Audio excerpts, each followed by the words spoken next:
So we have traditional grand rounds each week.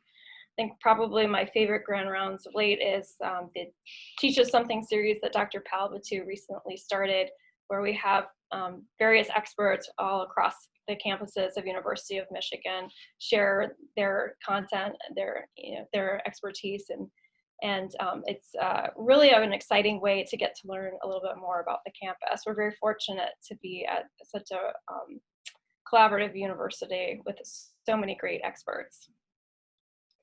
The faculty give our residence lectures in various topics, and these can vary anywhere from kind of a traditional Campbell's type lecture to more of, we're expanding kind of our ability to give creative lectures virtually.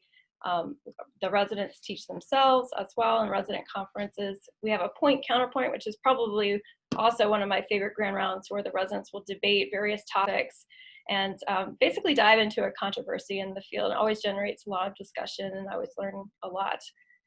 We have two different forms of mock oral boards, one where our faculty will essentially kind of round robin fire questions at our residents in a very informal format, just geared toward a particular topic for that month. And then we also have a formal mock oral board session that we conduct every spring, where residents come in and essentially will take a version of the certifying examination with mock protocols that have been drafted by faculty. So a lot of thought and effort goes into that, because we really want our residents to be prepared for that very unusual examination experience by the time they're ready to take that exam.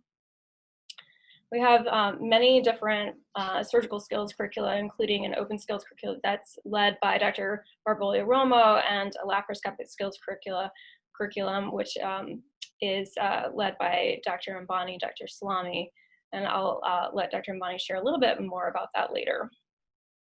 We have opportunities for residents to participate in various training labs. One of the featured labs every spring is the intuitive robotic pig lab that we allow our PGY3s to go to with supervised training with our faculty down in Atlanta. It's always a highlight of the year. We also have various cadaver labs throughout the year as well. And we're now launching into a formalized telehealth curriculum. As you can imagine, with the COVID pandemic, we found that there's a great need to train our trainees in telehealth early on so that they'll be prepared for their career. So we're establishing a curriculum where they learn the nuts and bolts early in the junior resident years, and then essentially graduate toward a more independent telehealth clinic as their chief.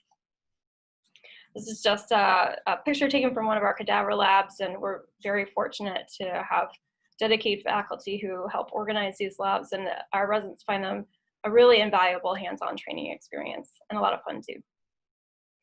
Dr. Ambani helps to organize our endourology lab for our junior residents as they start to launch into their intern and PGY years, so that they get familiar with all of the equipment that they need to do to perform many of the urologic procedures that typically comprise the bulk of their operative experience during the first 2 years.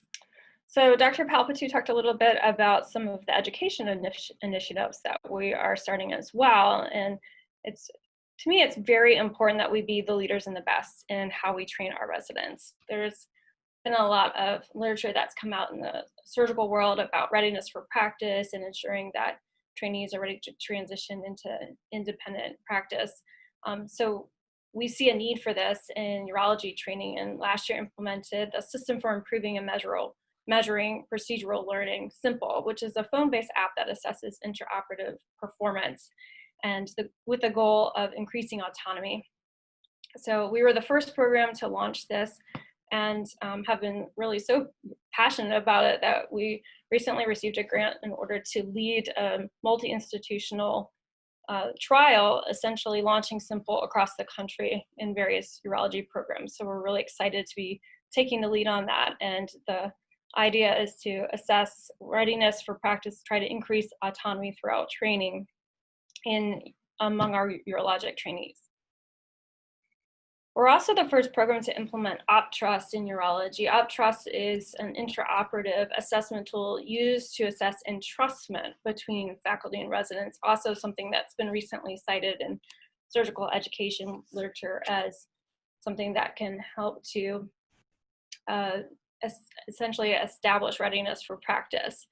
So this was a tool that has been robustly studied and published about by Dr. Rebecca Minter, who used to be on faculty here at the University of Michigan, is now chair of surgery at the University of Wisconsin, as well as Gurjeet Sandhu, who is a surgical education researcher here in the Department of Surgery. And we have been very fortunate that they've been extremely collaborative in helping us to build our OPTrust study, and we're in the process of collecting data right now, basically assessing entrustment between faculty and residents in urology, in the first program to do so. So we feel that we're really at the cutting edge of looking at how we train urology residents. We are currently ranked number 8 Department of Urology by US News and World Report, and number 6 out of 142 programs for urology residency programs by Doximity. But I hope that you've gathered that we don't really rest on our laurels. We're constantly thinking about ways that we can renew ourselves and really be at the cutting edge of how we train. And Kate, do you mind? I'm just going to use this as an opportunity to talk a little bit more about the curriculum, because it sort of fits into that.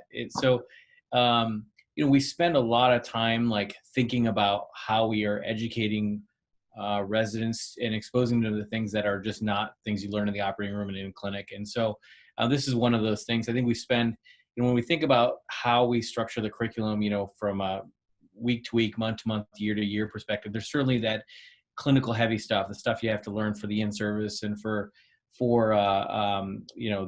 boards and, just to be a good clinician. But there's a lot that goes into being a urologist and a physician that has nothing to do with what you learn from Campbell's. And we spend, a good, at least a third to a half a year trying to focus on things like being a leader, understanding health policy, understanding how to become, like financial management, how to run a practice, ethics, patient safety. These are all things that we really, our goals at the University of Michigan is not just to get somebody to ace, their boards, but to be like a leader in all areas of being a urologist. And that's how you do it. And so we really do spend a lot of time thinking about this. And this is really just the next iteration. And I'll tell you, it won't be the last thing, this is going to just lead to another thing that we're going to think of to build on this. And so every year this curriculum looks a little bit different. And I would say that the word I would not use for how we think about educating and running the curriculum is definitely not stale.